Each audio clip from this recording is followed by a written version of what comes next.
आपण पाहत आहात BV महाराष्ट्र न्यूज, खबरबात महाराष्ट्राची।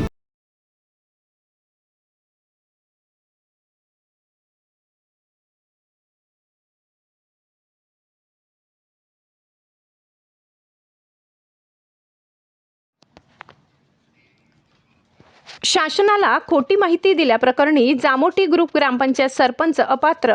बागलाण तालुक्यातील जामोटी ग्रुप ग्रामपंचायत येथील सरपंच वंदना पोपट ठाकरे यांना 3 अपत्य असताना देखील बनावट कागदपत्र व खोटी माहिती देऊन नामनिर्देशन अर्ज सादर केला होता।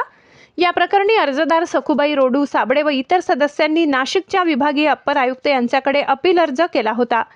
त्या अनुषंगाने विभागीय अप्पर आयुक्तांनी सखोल चौकशी केली असता गटविकास अधिकारी साक्री व कुडाशी प्राथमिक आरोग्य केंद्र तसेच पोबारे कुडाशी ग्रामपंचायत येथील रीतसर चौकशी करण्यात आली असता सदर प्रकरणात वंदना पोपट ठाकरे यांचे माहेर असलेल्या काकसेवड येथील ग्रामपंचायतमधून आपल्या पतीचा मोठा भाऊ विजय मनीराम ठाकरे यांच्या नावाने खोटी जन्मतारीख सांगून खोटा व बनावट जन्मदाखला तयार करून घेतला।